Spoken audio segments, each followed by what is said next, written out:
पाकिस्तान में जाफर एक्सप्रेस पर हमले को लेकर पूर्व डीजीपी सरबदीप सिंह विरक का बयान, कहा आग से खेलेंगे तो हाथ जलेंगे। बलूचिस्तान में जाफर एक्सप्रेस ट्रेन पर हुए हमले को लेकर पंजाब के पूर्व डीजीपी सरबदीप सिंह विरक ने कड़ा बयान दिया है। उन्होंने कहा कि पाकिस्तान पिछले 30-40 वर्षों से उग्रवाद और आतंकवाद की नर्सरी के रूप में काम कर रहा है। उन्होंने आरोप लगाया कि जब पाकिस्तान में स्थिति सामान्य थी तब पाकिस्तान तालिबान को प्रशिक्षण देकर वहां भेजता था। ठीक उसी तरह उसने आतंकवादियों को कश्मीर और पंजाब में घुसपैठ कराने की कोशिश की। देखिए, मैं टीवी के ऊपर ये खबर सुना हूँ। एक बहुत ही सेंसेशनल खबर है, क्योंकि अभी तक उग्रवाद की वजह से विमानों का इस तरह हाईजैक कर लेना सुना था। कई बार कुछ बसेस भी इस तरह रूट डाइवर्ट करके ले गए थे उग्रवाद के अंदर। मगर एक ट्रेन को, अब जैसे इसमें बताया गया कि कोयटा से पेशावर की तरफ जा रही थी जाफर एक्सप्रेस, उसको रास्ते में हाईजैक करेगा, ये एक अपनी तरफ से आतंकवाद का एक नया तरीका है जो पाकिस्तान के अंदर ये घटना घटी है। अब दूसरी चीज़ ये है कि पाकिस्तान को अगर आप देखेंगे तो पिछले 30-40 सालों में पाकिस्तान उग्रवाद की या आतंकवाद की एक नर्सरी बन के चल रहा था। जिस वक्त अफगानिस्तान में हालात नॉर्मल थे, ये वहाँ पर ट्रेन करके तालिबान अफगानिस्तान में भेज रहे थे। उसी तरह कश्मीर के अंदर इन्होंने भेजे, पंजाब के अंदर भी वहाँ ट्रेन करके भेजते रहे। तो इन्होंने अपनी तरफ से हमेशा ये कोशिश की कि अपने पड़ोसी देशों को डिस्टेबलाइज करके रखा जाए। पहले अफगानिस्तान की बारी थी, बाद में कश्मीर आ गया, पंजाब आ गया। तो अब वो मेरे ख्याल में उसी कभी भी जब आप आग से खेलते हैं ना, आपके हाथ जलते हैं कभी ना कभी। तो ये किस फॉर्म में जल गए, ये आज एक नई उग्रवाद की, देखिए वहाँ पर बहुत से ऐसे केस आए हैं पहले भी जहाँ लोग मस्जिदों में घुसे और उन्होंने अपने आप को ब्लो अप कर दिया, मिलिट्री एरिया में गए, खुद को ब्लो अप कर दिया। तो मैं एक बार कहीं एक उर्दू का कपलेट पढ़ा था कि दूसरों को जो जलाएगा वो खुद जल जाएगा, दूसरों को जो जलाएगा वो खुद जल जाएगा, शमा जलती रह गई परवाना जल जाने के बाद।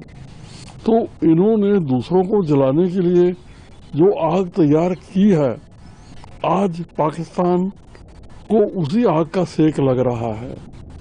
मतलब अगर रेडिकलाइजेशन और दूसरों को, पड़ोसी देशों को डिस्टर्ब करने के लिए पाकिस्तान को उग्रवाद की नर्सरी न बनाया जाता तो शायद इस तरह की घटनाएं न होती। अब एक इनएक्सेसिबल एरिया में अब दूसरी ये मिलिट्री ऑपरेशन के बिना ये इसका हल नहीं निकलेगा। अब उसके अंदर अब जैसा खबर आ रही है कि 6 आर्मी के या वो पैरामिलिट्री के लोग पाकिस्तान के मारे जा चुके हैं। तो मेरा ख्याल में इसमें और भी ब्लडशेड होगा, इतने से शायद काम नहीं चल पाएगा। आर्मी को अगर ये सच्ची बात, क्योंकि अभी तक जो खबरें आ रही हैं वो वेग हैं, क्योंकि ऐसा लगता है कि जो उन्होंने ट्रेन को हाईजैक किया वो एक बड़े इनएक्सेसिबल एरिया में, जहाँ जाना पहुंचना आसान नहीं है, और वहाँ पर बंधक बना लिया है। तो देखिए ट्रेन के अंदर वो रखेंगे नहीं। ये अब ट्रेन के अंदर अगर वहाँ तक पहुँचना है तो आप ट्रेन से ही पहुँच सकते हैं। तो ये लोग उनको उतार के ट्रेन से, हो सकता है वो कह रहे हैं 100 आदमियों को, अब वो बच्चे छोड़ दिए होंगे, लेडीज छोड़ दी होंगी, जो एबल बॉडीड होंगे उनको ले जाएंगे, उनको होस्टेजेस बना के रखेंगे अपनी मांगे मनवाने के लिए, बंदे छुड़ाने के लिए, पैसे का अरेंजमेंट करने के लिए। तो इस तरह की मांगे सामने आएंगी कल तक, और मेरा अपना ख्याल है कि 1-2 दिन में एक फुल स्केल ऑपरेशन, जिस तरह की खबरें आ रही हैं, ये करना पाकिस्तान के लिए ज़रूरी हो जाएगा। मगर अगर आप पीछे पाकिस्तान की एक्टिविटीज़ देखेंगे ना, तो पाकिस्तान के अंदर कहने को लोकतंत्र है, मगर लोकतंत्र सही लाइन पे पाकिस्तान में कभी भी नहीं चल पाया। उसमें रेडिकलाइजेशन, इस्लामीकरण बहुत ज़्यादा हो गया, और जो एक टेंडेंसी ये है कि जहाँ पर पड़ोसी लोकतंत्र ठीक चल रहे हैं उसको डिस्टर्ब करते जाओ, और उसके लिए फिर इन्होंने अपनी ज़मीन के ऊपर ट्रेनिंग दे के, हथियार दे के, मदद दे के, तो उसी का फल ये आज पाकिस्तान भुगत रहा है। तो मेरे ख्याल में ये एक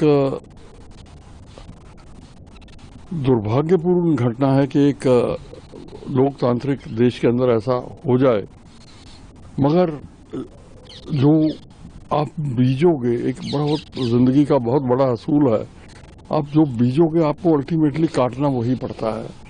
तो जो फसल पाकिस्तान ने इतने सालों में बीजी है, वो सामने आ रही है, वही काटनी पड़ रही है।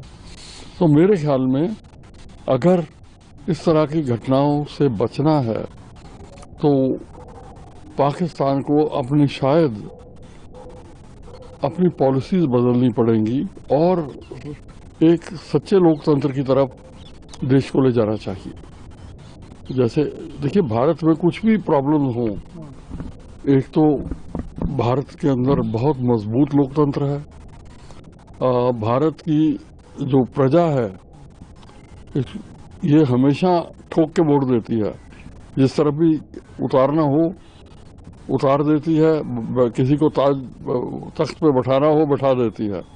तो मतलब जब ये सच्चा लोकतंत्र है, मेरे ख्याल में पाकिस्तान को जिस तरह की ये पॉलिसीज फॉलो करते रहे हैं तो उसमें नुकसान वाली हैं वो, कोई आने वाले समय में मुझे कोई नज़र नहीं आता कि ये कोई इम्प्रूवमेंट कर पाएंगे।